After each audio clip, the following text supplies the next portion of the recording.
Hello, everyone. Welcome to the Active Inference Livestream. This is Active Inference Livestream 10.2. It is December 15th, 2020, and we are really excited to be having this discussion with all of you today. Welcome to the Active Inference Lab, everyone. We are an experiment in online team communication, learning, and practice related to active inference. You can find us at our website, on Twitter, at email, our YouTube channel, or our public Keybase team and username. This is a recorded and an archived live stream, so please provide us with feedback so that we can improve on our work. All backgrounds and perspectives are welcome here, and as far as video etiquette for live streams, remember to mute if there's noise in your background, raise your hand so that we can hear from everyone on the stack, and use respectful speech behavior. Just as a quick little announcement / point of process, all the rest of the meetings for the rest of 2020 are at 7:30 to 9 a.m. PST. Last week, we had 10.1 on the script paper, and today we're having a follow-up discussion on the script paper 10.2. And then for the final 2 weeks of December, we're going to be reading the paper Sophisticated Affective Inference. So check out the dates and contact us if you want to participate in these final discussions or in 2021, or if you have an idea for an event that we could do on the ActInf stream. We have a lot to announce coming up soon, and one good place to stay apprised of that would be on our website, where you can find this call for collaboration link. So if you go to activeinference.org and check out this Aweber link, you'll see some information about collaborating in 2021 on the live stream and on other really cool projects. Great. So today in ActInf 10.2, we are going to start with introductions and warm-ups, and then we're going to go through 10.2. We're going to be talking about the variational approach to scripts paper that we've been talking about for the last week as well. And check out 10.0 if you want some context, and check out 10.1 for last week's awesome discussion. We'll go through the aims, claims, abstract, and roadmap today. And then there's some new sets of questions about types of scripts and how do scripts look and other questions. And then we'll look through the figures, which is something that we brought up last time. And next week, there's going to be a different paper. So get in touch if you want to participate. All right. Thanks for that. Now on to the intros and warm-ups. So for the introductions and warm-ups, let's introduce ourselves by giving a short introduction or check-in and then passing it to somebody who hasn't spoken. I'm Daniel. I'm a postdoc in California, and I will pass it to Blue. I am Blue Knight. I am an independent research consultant based out of New Mexico, and I will pass it to RJ. My name is RJ Corday. I'm on the East Coast of the United States, and I'm mostly doing research in organizational dynamics, intelligence analysis, and narrative warfare. And I'll pass it to Shannon, if Shannon's here. We'll come back to Shannon. We'll come back. Alex, then. Thanks. I'm Alex. I'm located in Moscow, Russia, and I'm a researcher in Systems Management School. And I pass it to Sasha. Hi, I'm Sasha. I'm a graduate student also in California, and I study neuroscience and development. And I will pass it to Stephen. Hello, I'm Stephen. I'm based in Toronto in Canada. I do a lot of work with participatory theatre and sort of participatory development workshops, and I'm doing a practice-based PhD at the moment. And I'm going to pass it to Ivan. Hello, my name is Ivan. I'm based in Moscow. I'm interested in in case of system thinking. And I pass it to Shannon. Shannon. Cool. Well, I think Shannon will come back online whenever she's ready. So for now, we can just continue on to the warm-up questions. For these questions, feel free just to raise your hand. We're happy to hear from anyone. So one question, since many of you were here last week, is what is something that you thought about differently after our conversation last week? And so while people are raising their hand, I just really like this way of thinking about scripts and genres for our encounters, and at the life trajectory level and at the sort of sub-scene level, what genre are we drawing our scripts from? RJ? So after last week's conversation, what I ended up really thinking about is what happens when we lose our scripts. So it seems like scripts are a framework for representing how we move through these complex social interactions. So what happens when, say, like in the Spanish Inquisition, where it was a process by which they were actively trying to remove scripts that people had? What happens in the absence of them when we tear them away? So that's I've been thinking about that a lot the last week. Interesting question. Blue? I've been thinking really a lot about like the transparency of active inference versus like other types of like deep learning and how they're kind of a black box. And really what RJ had said last week about how active inference is more like a blanket of black boxes. I thought that was pretty cool. And I've been like kind of, twirling that around in my head for the last week. Cool. And it's almost like if the sentence... Oh, go ahead, Sasha. Kind of the opposite of RJ. For the last week, I've been thinking, what's not a script? And can there be an absence of a script? Because we're just as apt to follow another set of directions as we are the cultural set of directions that we get for interactions. So that's been kind of vexing, because it's similar to the problem with thinking about free energy and active inference, that once you see it, then you wonder, like, what's not in that category, and how do we kind of draw the correct boundaries around the definitions of these terms? Because once you see scripts, you really see it around you in every situation.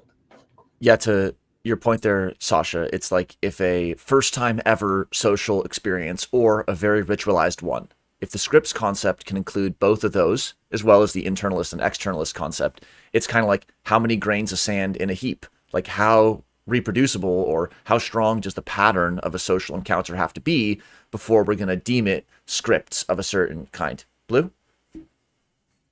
So to piggyback on what you and Sasha were both saying, like, I've been thinking about, like, is maybe everything is a script? Like, is a chair a script?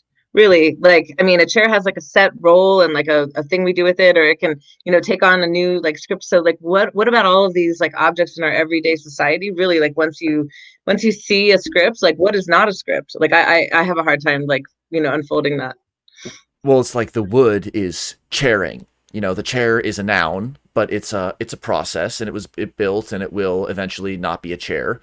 And so while it's chairing, we can draw a blanket, put a seat cover on it, and use it in the functional interface of being a chair. And so especially when things become sufficiently compartmentalizable or interfaceable so that they have a functional way of dealing with them, instead of just getting lost in the becoming and unbecoming of chairs, we can start to think, all right, well, yes, that is happening, but also there's this stable pattern that I can sit on. That's why we're calling it a chair. And so it's like this emergence of reproducible function and pattern out of continual becoming and unbecoming. And so that is to the point with a lot of discussions about the Markov blanket or the Friston blanket, whatever it ends up being, and these questions about ergodicity as well. Like, does everything, by virtue of having inputs and outputs, is everything going to be under this umbrella? Or is this kind of umbrella only going to be over things that have input-output relationships of some type over some spatial or temporal scale? Stephen? I think this also made me think about where sense making comes in, and how this approach to scripts, it helps extend the active inference work with deontic cues.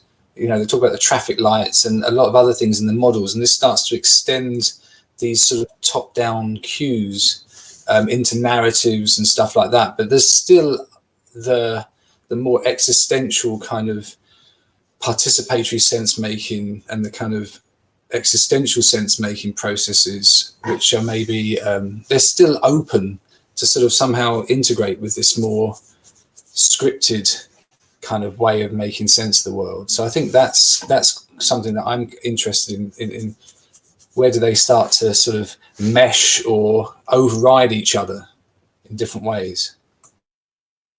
Cool. All right, let's go to the next warm-up question. How could a different idea of scripts relate to how we regulate the behavior of ourselves and others? So depending on how somebody thinks about scripts, how might they be likely to treat their own behavior differently, and how might they be likely or willing to engage in different kinds of regulations of other people's behavior? So let's just say that there's some prop in a script. So something like a artifact or an object. So if, just like to RJ's example about wanting to uproot a script. So then you could say, well, you can't use this symbol, or you can't use this combination of words, or we're not allowing anything from this genre of script, and we're going to know it because it's going to have this style. And so depending on how we formalize these scripts, maybe in order to regulate other people's deployment of scripts, we might take very specific subcomponents like a certain set of words or an artifact and then say, well, this is or isn't ruled in. RJ? Yeah. So on this, one thing going back to the last question, just you kind of stole the words out of my mouth of what I wanted to say, which was is a chair a script for wood? But I also want to note, like on this is.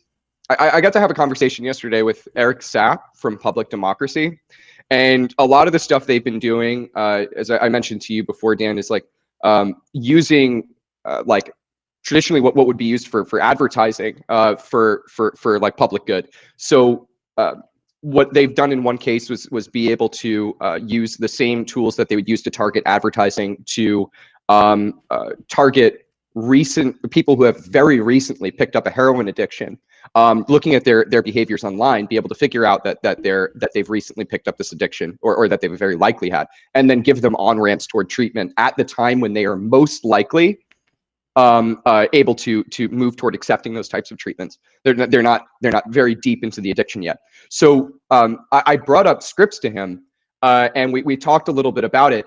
And it seems like they're looking at it as like, yeah, it's almost like one, if you can give people the idea that they're using these scripts and that they can change them and that they're creating them in real time, or adapting to them in real time, then you kind of have the self-awareness that can kind of help you moving down, like toward, we talked about radicalization last week. Like if you're aware of the scripts that are in the space, maybe you can be self-aware when you're using them. So I think that's one thing. And then in addition, like recognizing when you're about to hit a threshold where you're about to like start using a script rather than just some behavior, which kind of ties to what Sasha was saying, is like, at what point do we call something a script? So I'm not sure, but anyway. Yep.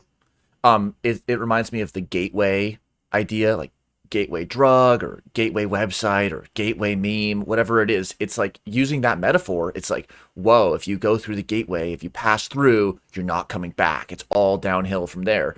Well, that's one script. It's a narrative for how you could proceed through different types of experiences.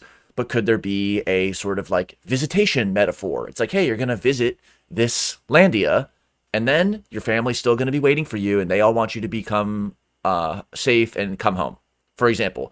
And then that could be a attractor that takes some of the same setup. It's a similar genre, at least in the beginning of the movie, but then it goes a different way. And so that definitely is a nice point there. Okay, and then our last warm-up question. What's something that you're still wondering about, or something that you'd like to have resolved by the end of today's discussion?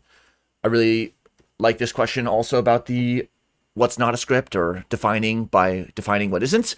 Another thing that I wrote down to ask about is the transparency of the concept is something that we'll probably return to many times. And is it really more transparent to subcompartmentalize it into a lot of smaller black boxes, or are we doing something quite distinct from that? What else does anyone think? Like, what could be a fun area to take this script's concept in, or what could be somewhere where we could go in the discussion? But if no thoughts here, then no worries, because there's a bunch of questions that will be asked in the later stages. So good. Okay, Shannon, I hope that you can hear us or rejoin when you can. But let's get into it, and then anyone just raise your hand when things come to you, and we'll go from there. Cool. So the paper that we are discussing this week, as with last week, is a variational approach to scripts, and we had Mao last week on the panel, which was great. The aims and claims of the paper, we went through those in 10.0 and heard it from the authors themselves last week. But the big question here is about unifying the study of scripts using the active inference framework in all of these different dimensions, the strong and the weak, and the internal and the external, and the social and the neurobehavioral, all these different aspects of scripts. How are we going to reframe it within the active inference framework? And then what would that do? What would that give us in terms of understanding or unique predictions or explanations? In the abstract, they also run through this notion that they're going to be leveraging the resources of active inference to offer up a formal model of scripts that's not just a flowchart or a mind map or prose, but is actually a relationship amongst variables that specifies how some of these script variations, like weak versus strong, internal versus external, can be considered. So we'll return to that in the figures especially. And then in the roadmap, we saw that classic formula with an introduction and then theory X, in this case, script theory, and then active inference in section 3. And then in the following section, a summation of theory X with active inference. So that's the active inference account of scripts. And this was an introductory work. So there's probably many ways to follow down the rabbit hole for a specific subtype of script or other dimensions. But the main dimensions of variability in the scripts concept that were highlighted by the authors were this strong versus weak and internalist versus externalist. So the strong scripts concept reflects event sequences that are extremely stereotyped or extremely reproducible, or kind of like that Grand Canyon in the landscape. It's like you're being channeled along very strongly by a specific script. Whereas on the weak side, we see things that are more probabilistic or potentially a preference or bias, or more likely to go one way than another, but it isn't exactly pre-specified. And then on the y-axis, we have this internalist versus externalist axis. So the internalist perspective is going to look towards smaller things that are inside of the person, like the brain or the cells, or computational things that the cells are doing, or something that the neurons are doing in terms of secretion or firing or electromagnetic rhythms. Whereas the externalist perspective, as it just would sound like, is thinking about things that are external to the focal agent. So that would be the relationships in the social network, as well as, quote, society, and even broader things like the ecosystem. Cool. So those were all things that we talked about in the previous weeks. And now I want to raise some new questions about scripts, relationships, and active inference. So the first question is, how might scripts of different kinds, whether the strong, weak, internal, external, or some other feature that people are wondering about, how might they conceptualize of social relationships? And in this case, just for reference, I'm thinking of this social network on the right. There's 2 blue nodes. Let's just think of them as our focus relationship. So now we're moving beyond the individual as the focal system. Let's think about the edge and the relationship as the focal system, and then seeing that edge in context of a broader network.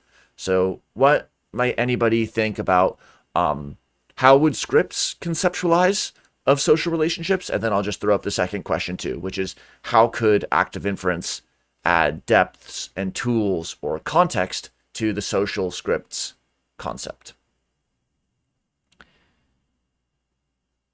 Any thoughts from any domain are good. Stephen, I might be curious, like, to hear about from a practice side, how do we bring these ideas and then make them like tangible and experienced?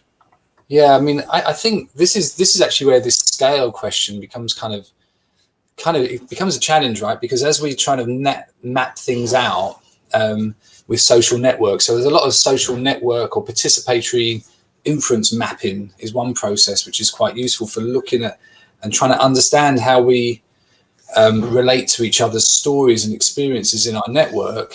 But the question becomes is, how do we relate this this kind of perspective we try to take on stuff with the scripts we use, and then come back to, well, how much of those scripts are just manifestations of embodied enactive ecological behavior, and we've kind of reified them.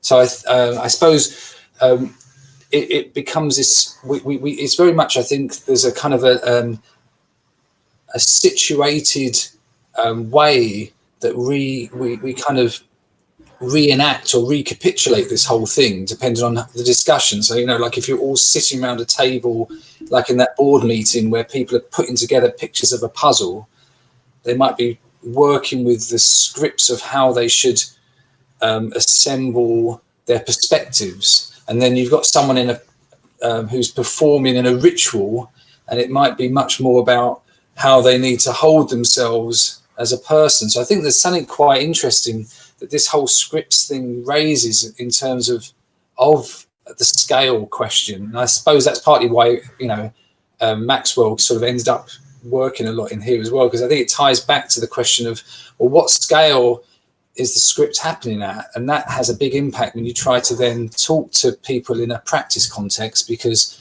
if you're working with a community or an organization or strategy levels doing strategic foresight, they may be having their own kind of scripts that shape their social practices in that kind of domain. So I think this is kind of interesting. What you just said there reminds me of two people like looking at a river, and they're seeing different things. They're seeing different scripts for the river. There's no disagreement about what the river is doing, but one person looks at it and says, yep, at the fork, it goes left. And the other person says it goes with the flow, and today it's going left. And so in that sense, they're seeing different scripts, but they're not disagreeing about what actually is happening. And so it's like there's multiple concepts that are being projected onto the observables. And then there's the story about those two people and how they reconcile their perspectives by the riverbank. And so, yes, the scripts concept does seem to apply everywhere, but maybe to begin to chisel away at what isn't a script, I would say a chair could be a prop, but I don't think a chair has a model where it is actually an agent, doesn't have agency. It's not an active entity in the script, though it can be mobilized by actors in a way that a prop can be. It can become enlivened, but it isn't with a generative model of that situation. RJ? Yeah, I was going to say, yeah, the chair is an object that can be a part of a script, but I don't think it can. It's not a script itself, and it can't act out any scripts, right? Because it's not an actor, unless maybe, you know, going out there, it's like maybe if it were a mechanical chair of some kind, like a massage chair, then it has a script that has been encoded by some other actor. But yeah, I don't. Sasha, and then Stephen. Okay, that was a plot twist with the massage chair, but perhaps the ability to participate in a script, does that imply that you're able to respond differently in different situations? Because a chair will always be chairing, but an individual or a participator in a script, they can change based on the context and the kind of script that they're participating in. So maybe that's a key aspect of being a participator in a script. Stephen? Yeah, I think this chair is quite an interesting example. And I suppose, like in theatre, they often work with masks, and the mask, I think they might be sort of bringing this back to the bodies. Like there's something about the mask and identity and taking off a mask. And I haven't really thought about this before, but I don't know, say a throne compared to another chair. Could the throne almost be coated with a mask? You know what I mean? It starts to have an identity, and it's like, you know, so I mean, a red nose is basically the smallest mask you can wear. It's basically become a clown. But all this work, and we don't tend to do much with masks, but if you go back to sort of indigenous cultures, everyone was working with masks, you know. So something interesting in is there something about the script which is about how we broadcast and receive through this part of the body? Thanks. RJ? Yeah, no. So bouncing off what Stephen's saying. So one of the things when I first read the paper, I talked to you about this, Dan, like immediately after reading the paper, I think actually, was that if you look at there's common rituals between North American Indians, Nordic cultures, African, like all over the place, where what happens is there's it's either dances, something along those lines, where you use animal masks and act out the scripts that those animals use. And it's really important, especially for, like, so I brought up to you, Dan, at one point, the bear in particular, because a bear is an animal that has a set of scripts that you can identify that it's using. And if you don't have experience, knowing, like, reading their behavior, then you're more than likely going to get hurt or put yourself in a really dangerous situation. So, like, park services in North America routinely make the point that almost all negative bear encounters happen because people don't know how to interact with the bear. They run. They're not doing the right behavior. So even with like a black bear, they play dead. It's like, don't play dead with a black bear, because they're going to investigate. They want to figure out, like, okay, easy meal. They're curious and they're going to go mess with you. So what these rituals did was they gave young people who hadn't had the experience yet an opportunity to see those scripts in action. Then, before they may have ever interacted with the animal, they may be asked to play out that script, take the place of the bear, wear the mask. And it gives you, so acting out the script of the other person gives you a better sense of, or in this case, the animal, gives you a better sense of what it's like to be that animal. So in that case, like, acting out those scripts that other people may be using, or, other actors would be using, actually is an advantage in the environment. You brought up the throne, though, and it's like, yeah, well, I like the presentation of it as a mask for a chair, but it's really important in denoting the person who sits in this chair should be acting a certain way, right? And when they don't, it's a joke, right? So I don't know. I was just thinking about like a few things there. There's it's almost like there's a real advantage to understanding and then acting out the scripts of others. Nice. RJ, the hero with 1,000 chairs, as it were. I also didn't bring up wolves, and I wasn't praised for that. So exactly. Oh wait, Blue. So just kind of thinking about, like, the chair itself is actually, like, supposed to act a certain way. Like, you're supposed to do certain things with the chair, right? And I mean, I'm always telling my kids, like, that's for sitting. You've got the wrong end of you on the chair. Like, so people get creative, right? Like, with the different roles that a chair can play. It can be like a step stool, or it can be, some piece of gymnastic equipment. And it's just interesting to think about changing the script even for a chair, let alone the person that's sitting in a chair. It's just interesting. Yeah. It's like the setup for an improv scene, and yeah, the different kinds of chairs are going to lend themselves to different scenes. Maybe with a throne, maybe they could enact a classical monarchy script, or maybe it's a Monty Python, it's a satire. Or with certain kinds of chairs, or in certain contexts, you can enact a chivalry script, and you can pull the chair out for your colleague. So there's all kinds of ways that different props facilitate or enable different scripts to play out. And you can always do a mime, like you can sort of act out a digging, or you can act out playing baseball, but you do need the props, our extended cognition, to actually do some of these scripts that involve our extended niche. Sasha? I just wanted to touch on something Stephen said, that you said today we don't do much with masks. I guess I would disagree, because it seems like a lot of us are doing a lot with masks, and it's just, kind of obvious to think that that's a prop that is going to change our behavior in ways we might not even recognize. And just important to think about how this new prop is changing human interaction and scripts and behavior in ways that we don't want or really expect a mask to change. Blue?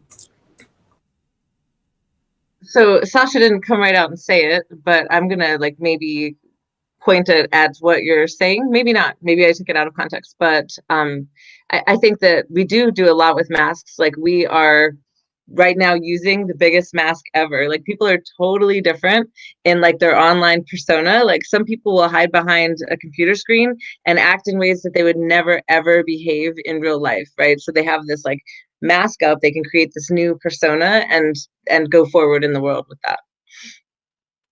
Yep, very true. And with new props, there's new scripts. There's the one person's wearing a mask, but the other one isn't script. There's the, is that person wearing an N95 script? There's all these things that wouldn't have even made sense in 2019. So that's the sense making and the cultural sense making and the tension and the friction when there's differences on opinion or differences in behavior. And it's about not just estimates of state, but actually uncertainty and estimates about other people's uncertainty. That's this whole like recursive and embedded element of active inference. And it's about navigating the uncertainty of a situation, not just maximizing the state itself. And that's something we'll return to for sure. Stephen? Yeah, I think this is interesting when you start to put the mask. So there's, I suppose I was talking about, playing with the mask physically within the proximity of your face. But yeah, there's this kind of mask out there, but in some ways it's become abstracted and like it's almost like you put it on and put it off. It's sort of almost part of the ecosystem that we've kind of created, which is maybe a little bit unhealthy because we don't. There's actually one really interesting activity I did once. There was a chap from Rwanda who does healing work, and he would get you to put a mask on in front of your face and read a poem that was really personal.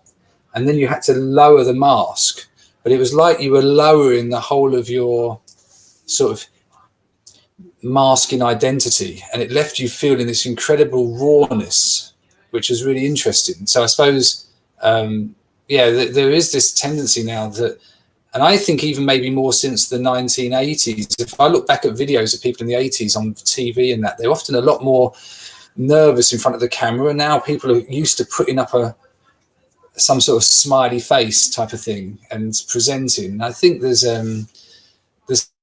something quite interesting in that might relate to this paper.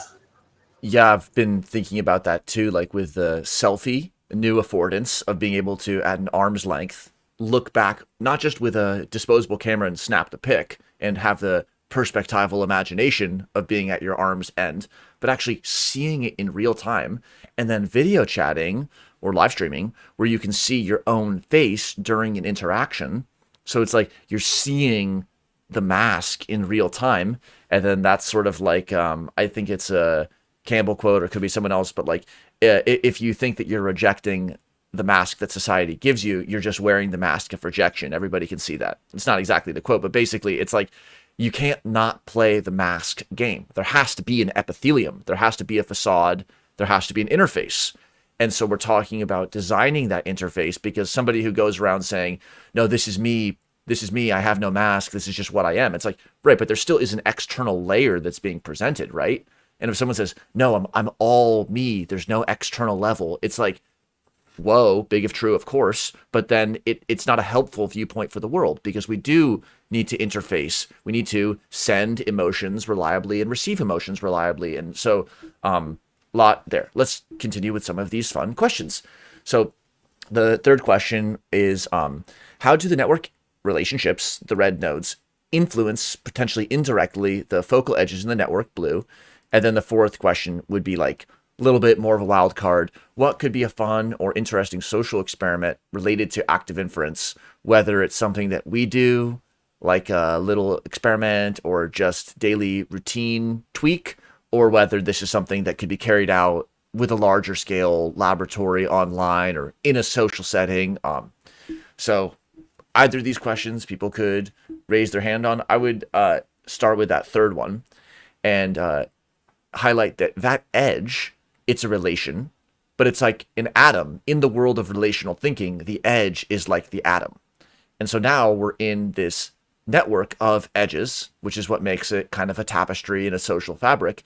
And so if we want to understand the relationship between person A and B, then we're always invoking all the other edges that stabilize them, whether it's the who brings the food to these different people, or how do they get their internet, because they're not going to be able to connect if they're not going to get their internet, and what are the norms that they're getting the other 23 hours of the day.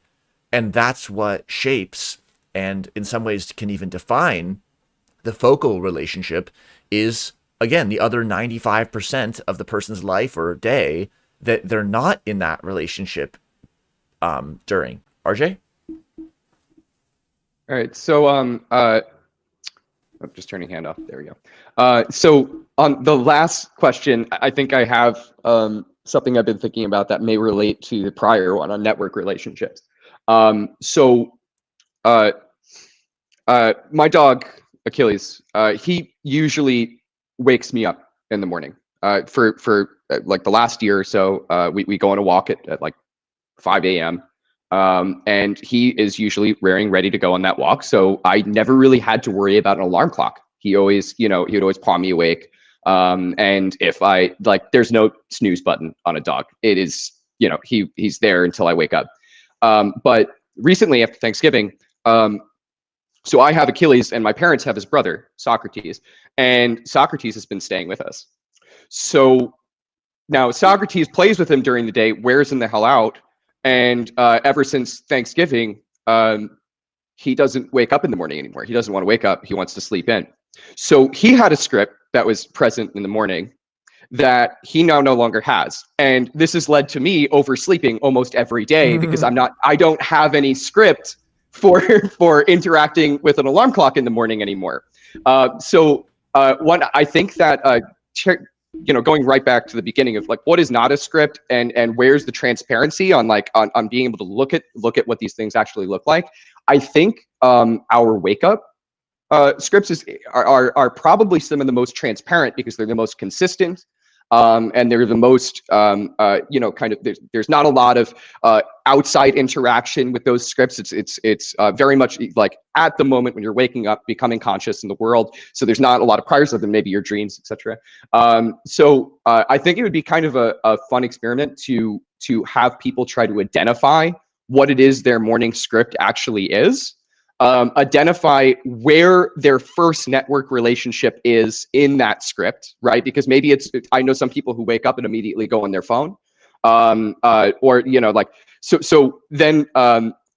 try to see if they can't pick out one part of that script that's not good for them, that they don't like, that's not healthy, etc. And then bringing back to my question, which I wanted to resolve last week, was how do you identify the threshold events where you're able to change scripts? I think it would be a fun experiment to try to figure out what are the best methods for changing your morning scripts, which are definitely some of the most difficult to change. Good questions, RJ. Thank you. That reminds me of somebody being asked, what is your morning routine or what's your bedtime routine? And I'm just projecting, but a common response could be, I don't have a morning routine. It's like, well, surely you do have a probabilistic distribution of places you wake up and how often you brush your teeth, even if it's 0%. But there's some distribution of routines. That's the script. It could be a weak script. It could be a strong script. But some people just brush off the question. No, I don't have a mask. I don't have a routine. It's like a way of not engaging with that. But once you recognize that it's about the interface, and it can be a probabilistic interface, just to say a morning routine, it doesn't need to be regimented. It doesn't need to be externalist. It also doesn't need to be internalist. We're moving beyond internalism and externalism, as well as beyond restrictive, strong, or loose, weak. We're taking all of those possibilities, and now we're just thinking, yeah, so what is your morning script set? Or maybe what genre are your mornings? Is it an emergency movie? Is it a comedy? And then also this question about the dependencies, and to take it back to this social network and the scripts, it's like we often don't know all the dependencies until we do a perturbation. So like RJ, you didn't know about your lack of an alarm clock, stimuli or script until there was another script that changed in a non-human animal. And then that had a cascading failure in this network of dependent scripts. So it revealed new relationships and dependencies because of a manipulation. And so that's very related to active inference on a few levels. Just to provide one is we're always interested not just in coming to clarity on world states, but actually coming to clarity on which interventions or which experiments or perturbations would maximally inform us while also remaining functional about those dependencies. So then you could be, even when the dog was still waking up early, you could have been experimenting with earlier or later wake ups, and maybe by bumping things by half an hour this way or another, you would have discovered, oh wait, without the dog, I don't have a way to wake up. Or if the dog is tired, then there's this other relationship, and nobody would connect the dog being tired to waking up early for most people, especially if they don't have a dog. But in this case, it could have been explored or actively inferred with rightful experimentation. Sasha? Yeah, that's really kind of funny about the morning routine, because yeah, we of course all have one, but maybe it's not very glamorous or effective, and it just reminds me of these sort of glamorized morning routines of celebrities, where like they spend all this time putting stuff on their face, essentially, and it kind of signals like, I have the kind of morning routine that I'm proud to tell other people about, or should be, a sensational YouTube video that other people envy. And so kind of changing, what a morning routine is or should be. And then also part of that whole thinking about your morning routine is that it's very solitary, when in fact, of course, we wake up for other people or other creatures, and that we kind of get sucked into someone else's script even before we know that we're part of it. Like people who wake up to take care of their kids, like maybe they don't want to be waking up, but and then how to use active inference in a way that helps people modify their morning script in a way that I guess it just kind of reminds me of like biohacking and being very focused on every metric that you have. So do you have to have all those metrics in order then to change your morning script, or like to optimize that? Or is there a way where active inference can help us get around that kind of self-measurement obsession that biohacking can veer off into, when it can be more focused on just the performance and the human script that we're participating in? Good question there, Sasha. And it reminds me of just the imperatives in active inference being to reduce uncertainty and to design optimal experimentation.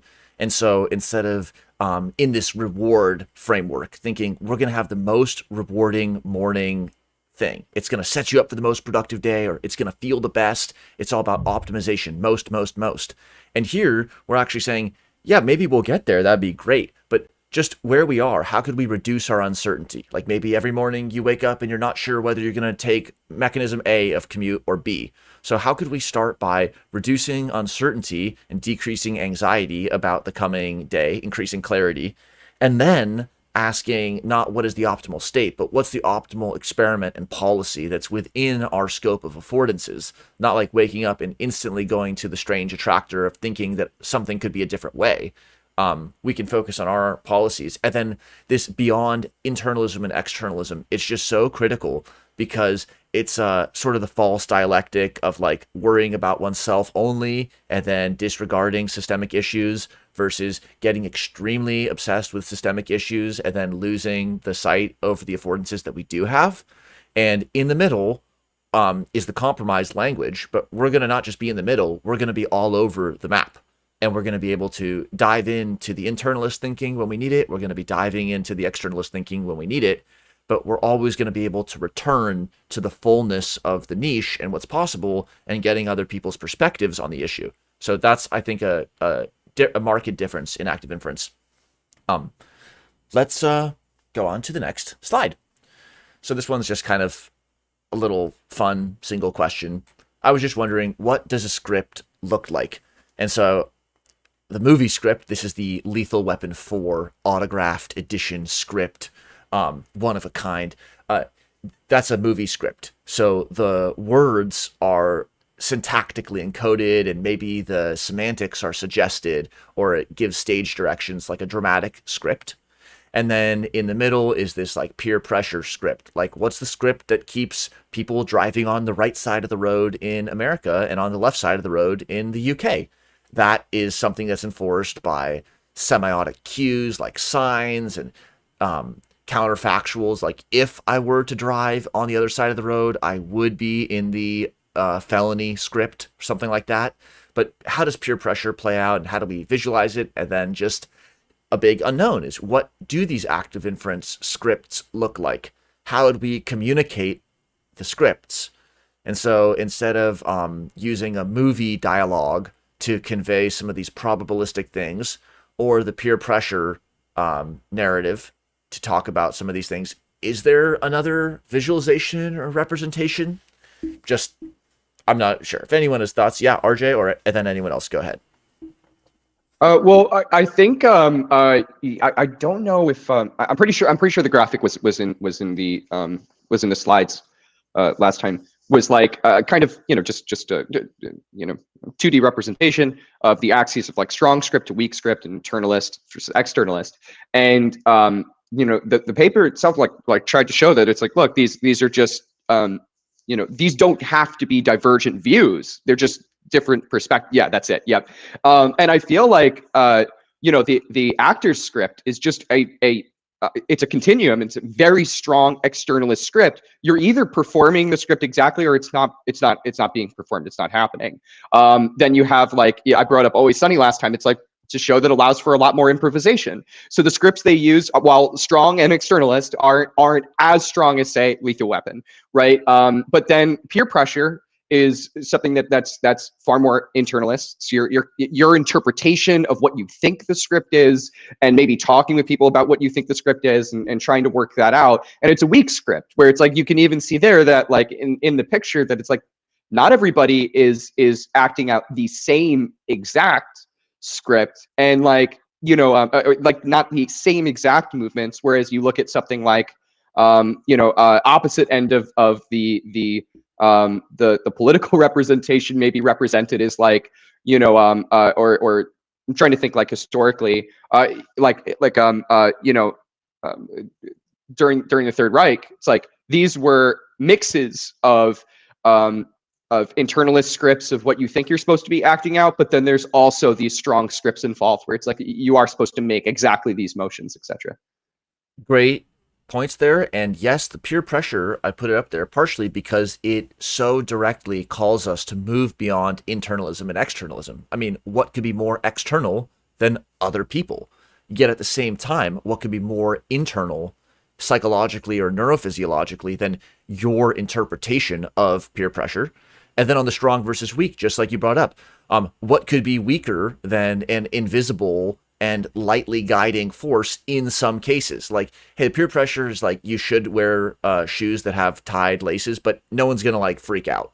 But there's other peer pressure things that people will freak out. And that's a strong script. If 100% of the time that something happens, socially enacted, another thing happens, it's quite strong, because 100% of the time from state A, it moves to state B, mediated by an external force. So that's strong and external. But there's other cases where it's weak and internal, at least in how it appears.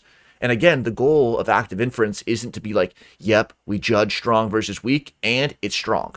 It's rather to see this continuum as an area of theoretical dispute, yes, but now just a parameter in our way of thinking about the world, so that there can be subcomponents or different people in the same crowd who are experiencing very different realities or having very different sort of generative statistics for their decision making based upon some of these features we're discussing. But yeah, very interesting. Any other thoughts on the visualization? Otherwise, there's more we'll talk to, because it'll be good to have time for these two figures. Is that good? All right. Let's go to these two figures in the last half hour and just start out with just what are they showing? Because especially for those on the social sciences side, it might be like, whoa, interesting conversation about the scripts and the chair and the being and the becoming, but what are these variables and circles and lines? So let's think about making that bridge between the qualitative things and the experiential and the social that we've been discussing with a more mathematical way that we're going to be returning to in all these different conversations. So, and as always, people could just raise their hand, but we're going to do maybe 10 to 15 minutes on each of these two figures. So figure 1 in this paper is a simple generative model for policy selection. And in ActInf, policy is always pi, P for policy. So this is what is being estimated. The schematic depicts a generative model for policy selection. It represents probabilistic beliefs about, and then all of this is color coded.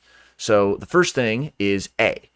A is a probabilistic belief about how observations are related to the states that cause them. So here's observations. This is like red photon on my retina. And this is state is like, I'm wearing a red shirt. Okay, so then there's this mapping. In this case, it's pretty simple, where if there's a red shirt and the lights are on, then I'm going to get red photons on my retina. But one could imagine that there's state estimates that are social, like this person is unhappy with me. And there's some probability mapping onto different observations of body language or of words, for example. So that's the A matrix. It links the state estimates of the world to observations. And A happens instantaneously in time. Now B is where we start taking lateral moves. And this diagram goes from the left, initial conditions, to the right through the time steps, 1, 2, 3. This is discrete time. And B, moving us from left to the right, is mapping states onto each other. So if we were talking about the red shirt, well, if you're wearing a red shirt at one moment, basically 100% of the time you're wearing a red shirt the next moment. So that's one simple format. Or it could be, again, social. Like, given my estimates of this person, what do I estimate the transition matrix is? So knowing this person, they get unhappy really fast, but it's really easy to bring them back to being happy. Or they're always happy, but once they get unhappy, they're going to stay in that state for a while. So you can imagine like a matrix where the on and the off diagonals are different values, and that captures whether once somebody is in a certain state, is it an attractor state or a dwell state? Is it a state that they evacuate very rapidly, like balancing on one foot? So that's what's captured in this B matrix, is how things change through time. D is the initial conditions. So those are states prior to sampling the world. So that's like when we start having a conversation, I am estimating your initial conditions for that conversation.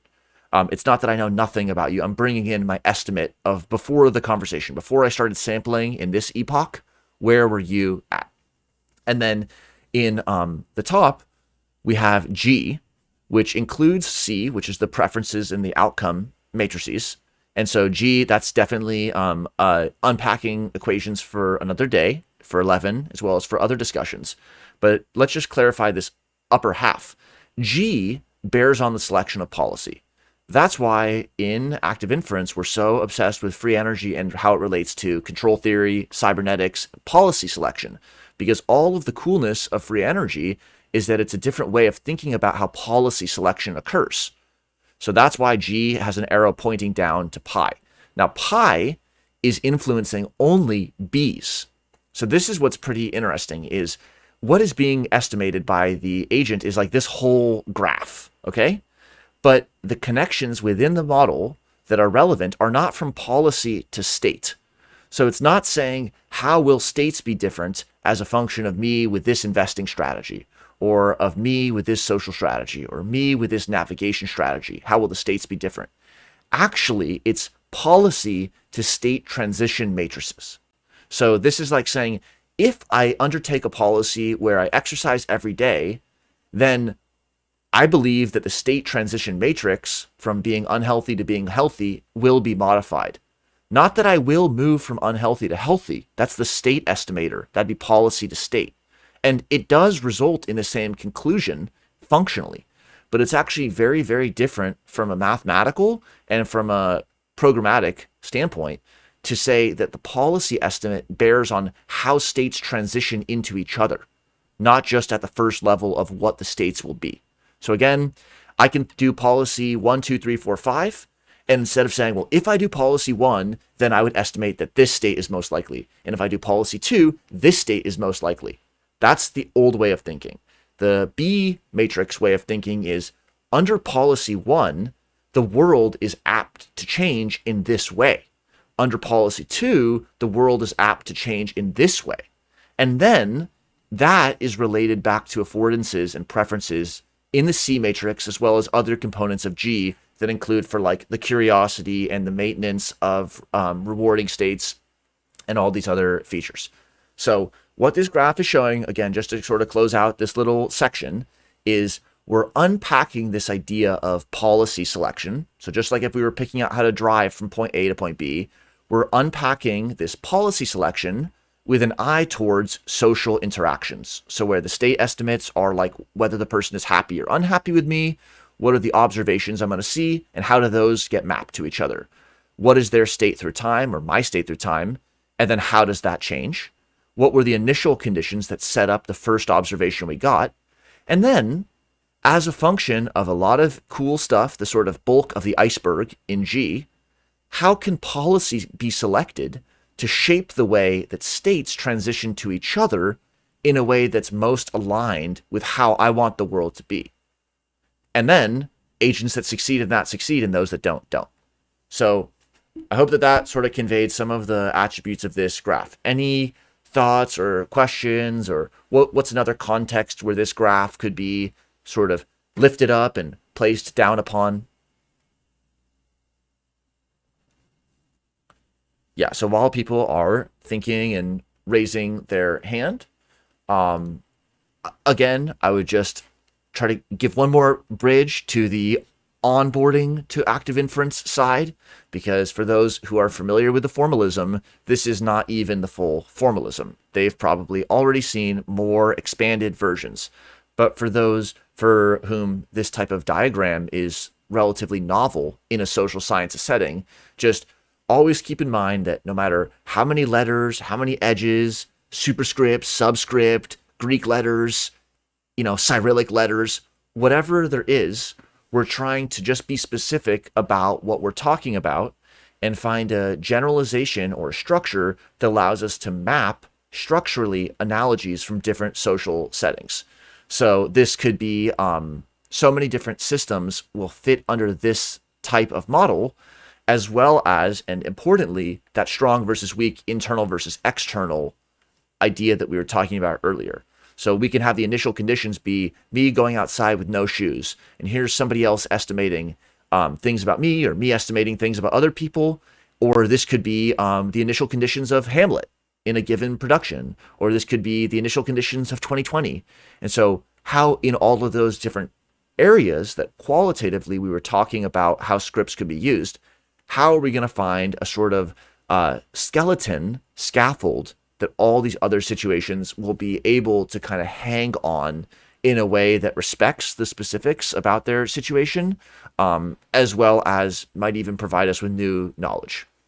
So for some of you, that might be hearing it twice the same way in a row. For some of you, it might be 0. And maybe for others, it's in the middle. Any thoughts, though, before we go to the next figure, which is probably a bit richer? All right, let's look at the next figure. So anyways, this was the skeleton generative model. So hopefully we just familiarized ourselves with the idea that things about social situations could be abstracted and represented with vectors and matrices and policy. Now we're going to take that to, and here's in the paper where they write about how that could map. Now let's look at a little bit more expanded of an example. Okay, so now we're looking at not just the agent, but also the agent and the world, or what are called here the internal realizer and the external realizer. Because in figure 1, we were just looking at basically the internalist perspective. We were just looking at, you could imagine that a brain were doing that, or a computer were doing that, but there's nothing about the world. There's an estimate of the world state, but there isn't an actual world state in this model. So this is purely internal to the agent. Now let's look at figure 2. Figure 2 is where we're going to start to bring in the world, and we're going to bring it in at a very specific position, and that is generating the observations. That's really crucial. The world doesn't intervene by jumping into the internal model. Now, it might in reality, this is the instrumentationalism of active inference, is we're going to model it as if the only interface that the world could have is with observations. And so in this figure 1, the only inputs to the model were basically the initial conditions and then the observables. And now we're picking right up here at the bottom of the figure, and we're going to graft the world in. So here's those observations. And those observations are being generated by world states, which are 11. So here, reading from the caption. On the side of the external world, there's only one process in play, which is the likelihood of observation states of the world, 11, and the transitions between these states in 9. That's down here. Okay, so this, from the point of view of the agent, is the generative process that's creating the observations. So like there's a shirt that's generating the red photons that is hitting my retina, for example.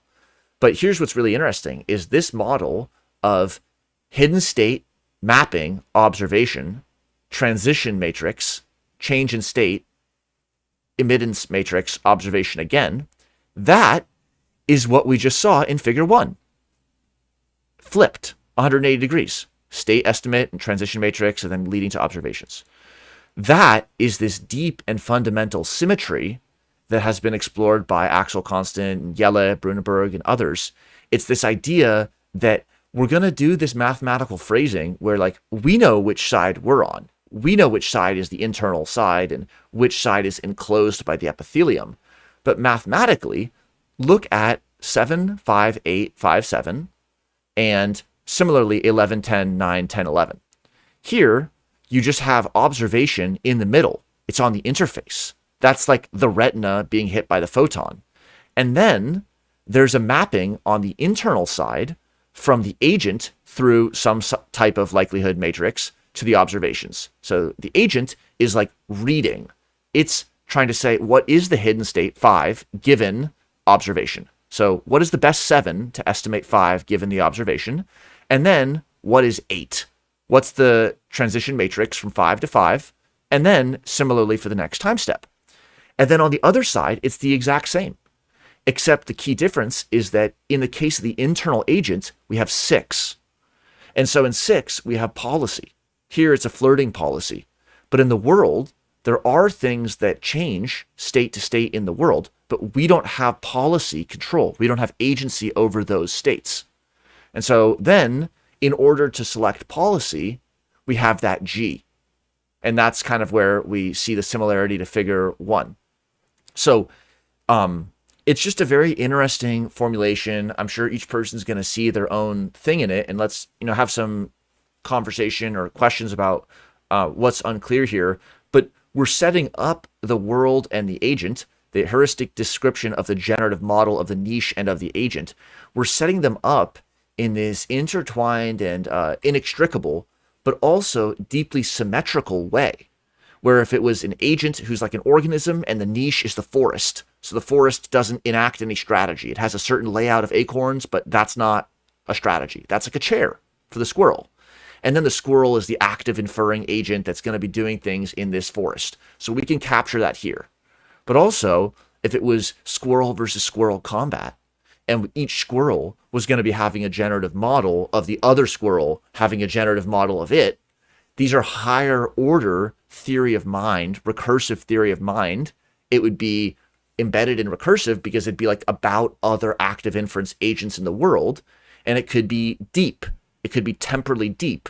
It could include counterfactuals. It could include affect or valence. That's what we'll be talking about in 11. But it's set up in this way that's very parsimonious because in the limit, it allows for a true symmetry across the interface, across the blanket, in the niche, where the niche can be learning and making a model of the agent and vice versa. So in the extreme, it allows for that type of richness of agent-agent dynamics, or this could be reduced to 2 inanimate objects. So if there's 2 rocks that are just, 2 bumps on a log, and they're not doing free energy minimization or recursive estimation of anything, they're just doing what they're doing with a certain state transition matrix, that can be captured within a reduced version of this framework. So yeah, not trying to rant on it, but I just think that's kind of an interesting piece of it. And we often come back to this idea of niche construction. And it's like, wait, isn't control theory about what's the best strategy? Where's niche construction coming into play? Internalism, externalism? It's like we're moving beyond internalism and externalism because we're saying you always need both. You're always going to need both. And there's going to be many types of interfaces.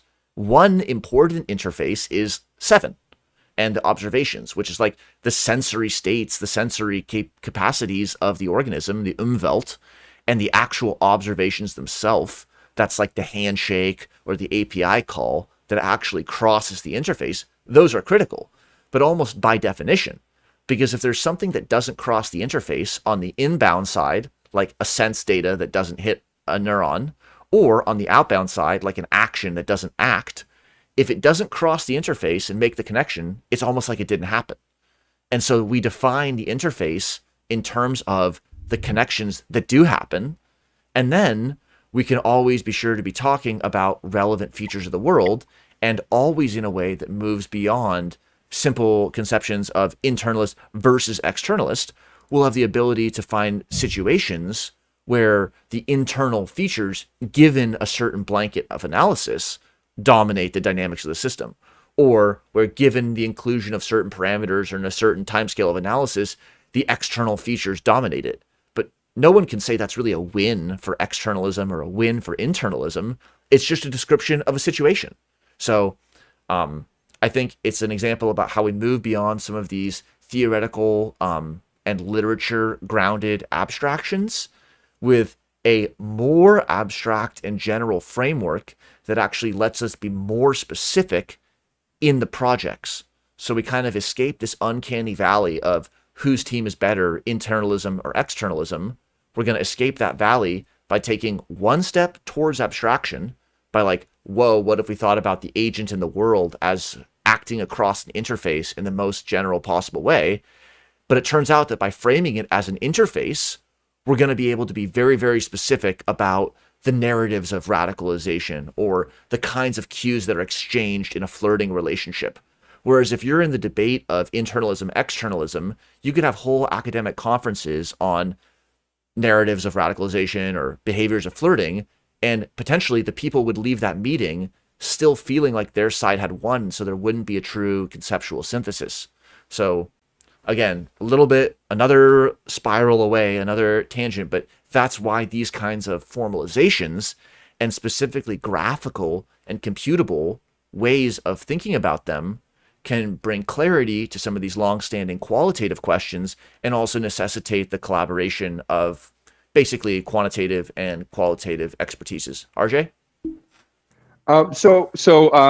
I've seen like not exactly this graphic, but throughout each of the papers, especially the ones Kristen's involved with, there's always some iteration of it, and some iteration of explanation of active inference. And one thing that I've seen alluded to in the words, but not in the graphic, is this updating of the observation itself. And maybe this is being represented here, and I'm not seeing it.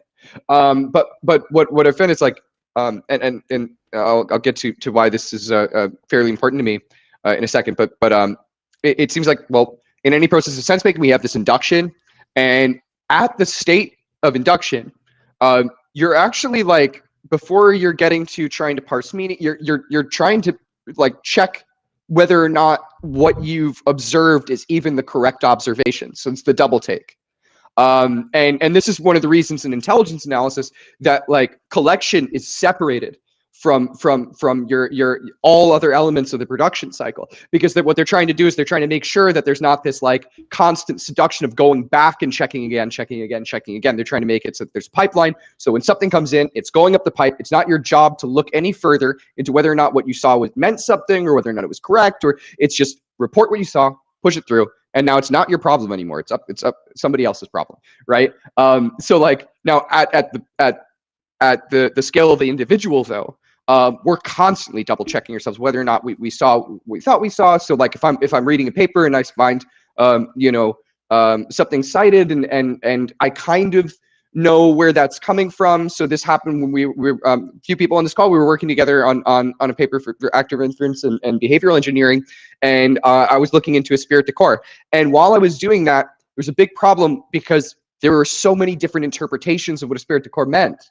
So what ended up happening is every time I saw the words, I'm checking myself and going, wait, am I actually observing what I think I'm observing? I'm checking against priors and I'm updating my observation. So what I'm kind of wondering is like, one, like, is this represented in this graphic and I'm not seeing it? And then two, I know that over time we're starting to see, okay, like actual computational models using active inference. Are those models, like if they were applied in an agent-based model or applied in machine learning, are those models trying to act that process out of like checking back on the observation and making sure that it's actually observing what it thinks it's observing, rather than just taking data in? Does that make sense? Yep. Thanks for the question, RJ. So it is lightly indicated in this figure, as with the other figure, there's a movement from left to right. Okay. So the nodes are numbered by the kind of things that they are. And so it's lightly indicated where the direction of time is going with these dotted arrows. So like, for example, the first 10 on the bottom left, that's like a hidden state of the world, right? And through an 11, it emits an observation at time point 1. Then there's a transition matrix 9. And so if you did hourly checkpoints, the 9 matrix that you calculate is going to be the hourly transition matrix. If you do 1 minute checkpoints, like a discrete time with an interval of 1, 9 is going to be a different matrix. So it's kind of like how the candle chart of a stock or a crypto looks different depending on what time length the candle is. So it's not the same matrix for all time intervals. It's always model interval dependent. But 9 moves us from the left 10 to the right 10. And then at that 10, again, it's the type 10, not like node number 10, it emits through the same or a different 11 another observation. Now, the early models, all the 11s were fixed. So like the hidden state could go from daytime to nighttime, but like the 11 was fixed. And then you could imagine that a more advanced version of the model would be like, yeah, actually the hidden state through time, it changes in how it emits 11. Okay, now flip the interface. 7 is perceiving the observation, the left 7.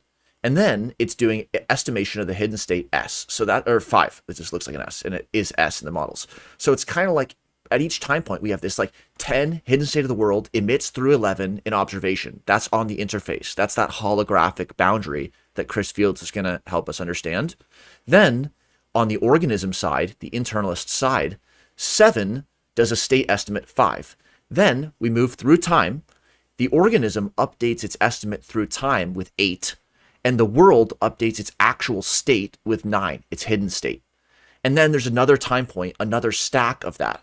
And so in the example that you gave with like going back and double checking information, it's like you get an observation at one moment, and then whether or not it's concordant with something, at least you're instantaneously sure of what it is. But then here's another dimension that the computational models are going into, which is at each time point, it calculates an integral through time of policy. So that's the part where we're going to talk about it in 11 and a few other ones. But the simplest model would be like, again, red shirt or, black shirt. And then it's like the photon is the observation and the state estimate's pretty straightforward. It's like a 2x2 matrix. There's an unchanging characters in the matrix because the red shirt always emits red and there's no ambiguity. Okay, now we can start to relax those assumptions and we can think about, okay, maybe there's more ambiguity in the signal. Maybe there's a non-stationary 11 matrix. Maybe we can learn 7. We can learn better about how observations are related to world states. Maybe we can learn 8 better, which is sort of like trying to reflect 9. We can learn about how states in the world transition better. And we can learn better policies too, better 6s. But that, what we've just been focused on, is really just the loop with the 10, 9, 10, 9 in the world, 5, 8, 5, 8 in the agent. And then this interface that has a symmetry of the 7s and the 11s around the observation itself. So yes, they're the kinds of things that people are starting to roll out. But I think that especially if you watch 11 coming up, you'll get a sense at how rudimentary these rollouts are. Really, it's at like the IBM Chess 1995 status, where like many branches of counterfactuals are being processed and then evaluated. And more modern chess computers don't use this branch rollout evaluation strategy in the same way. So we're still in a very early stage that's basically defining what that rollout would be through time. And then there will be other ways of heuristically approximating very good rollouts. Sasha? Yeah, nice. Thanks for walking through that on the diagram with all the numbers. Just some things that RJ reminded me of is in thinking about data collection.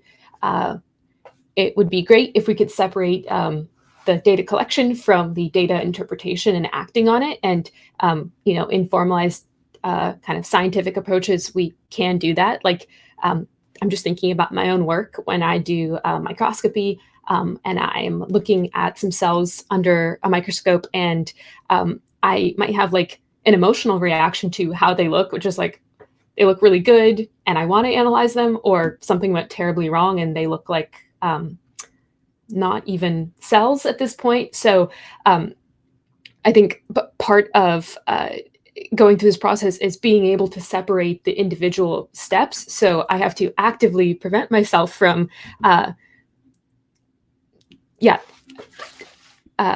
of throwing in the towel preemptively when I don't when the data doesn't meet my expectations, until I go to the next step of like randomizing and analyzing it, such that I can remove my expectations and just try to collect what is there. And I think that that's something that's nearly impossible to do in the human experience, that we can't really separate the data collection from the data interpretation. And it just moves too fast. And then in the realm of like uncertainty and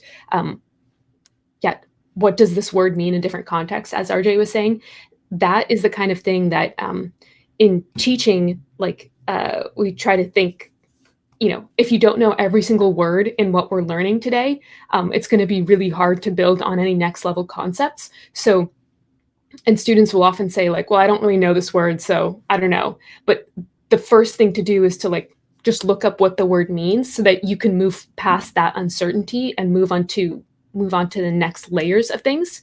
And so that really, to me, makes me think of like social anxiety and people not being able to interpret social cues appropriately, and that creating uncertainty, which is just like it kind of snowballs once you're uncertain about one aspect of an interaction or a script. You kind of are prevented from participating in the next levels or carrying out the script. And so that perhaps is something interesting to discuss in next week's discussions. Cool. Thanks. I think that question, especially Sasha, really makes me think about like script design. And we're talking about the analysis and the descriptive ways of talking about systems, but also about designing the scene and the stage. I think Stephen dropped off, but is somebody with drama experience, performance experience, social performance, performing our roles. A lot of these terms are starting to blend with the mask, and previously that would be seen as dramatic or ritualized. Now it's seen as a matter of public safety. So many of these things are actually coming together in a way where we can, certainly within our own life, if not at a higher level, ask about what kind of scripts we want to design for moving forward, especially about the uncertainty from all these different issues. So here's just a couple of questions I wanted to throw up. We only have, 3 minutes. So really just for the listeners, live or in replay, to add comments or start a discussion in whatever platform we're using. Just questions like thinking about how this could be a unifying topic. How could this be a valuable model? What unique insights are we looking for? How could we rethink our experiences? What would be explanations or predictions, and what would be next steps for the research? And thanks for participating. I'm going to just pause it for on this final slide as we hear our last thoughts. So everyone prepare a little last thought if you'd like. And to listeners, thanks for listening. We will have follow-up forms for the live participants. It's in the calendar invite, and anyone is welcome to provide us with feedback and stay in touch. But for the last 3 minutes, let's just hear from our panelists. Anybody who would like to, what is a last thought? What's something you're still wondering about? Or now that we're done with 10, where does that leave us? What are some last thoughts? RJ and then Blue. I think we did find some conclusion on what can't use a script, but I still don't feel like we have a good conclusion on what a script isn't. What is that line? So I'm going to be thinking about that the next week, and I hope we touch on that next discussion. Awesome. Blue? So I'm just really wondering, where can we use this to engineer social behavior or to change scripts that are perhaps unnecessary or unwanted in society, like radicalization scripts or things like that. So that's where I'm left. How do we then go out and apply what we've learned? Cool. Either of the Sashas or Yvonne? Yeah, I, similar to Blue, am left thinking about what is the application of active inference in scripts. And I guess instead of feeling unsatisfied, I feel excited about it. That's my perspective. That it seems that maybe at the end of the last conversation, I felt ambivalent or confused about scripts. And now I'm a bit more directed in their use or their possibilities. So I'm really happy to kind of have talked through this and find a way out. That makes me feel excited about scripts that hold space specifically for things like freedom of expression or speech or improvisation. It's like a protection within the script. This is the part of the song where there's a drum solo. So for this part, you get to play in time, and then for this part, it gets to be wacky. And so in that way, we can, and like Blue is saying as well with the design, we could be able to converge on scripts that protect certain freedoms as intrinsic to the structure of the script, and being able to have a discussion about that is nuanced, like we hopefully are representing and learning how to represent here. That could be a really productive discussion instead of just about rights versus all these other things that can get tangled down in. So everybody, thanks so much for participating and for the great discussion as always. This is it for 10. We will have 11 in the final 2 weeks of December 2020, the 11th hour, the 11th ActInf stream. And then we will have 12. The clock will strike midnight on ActInf 2020. And we will be heading into a very exciting 2021. So thanks again for listening and for participating, and see you later.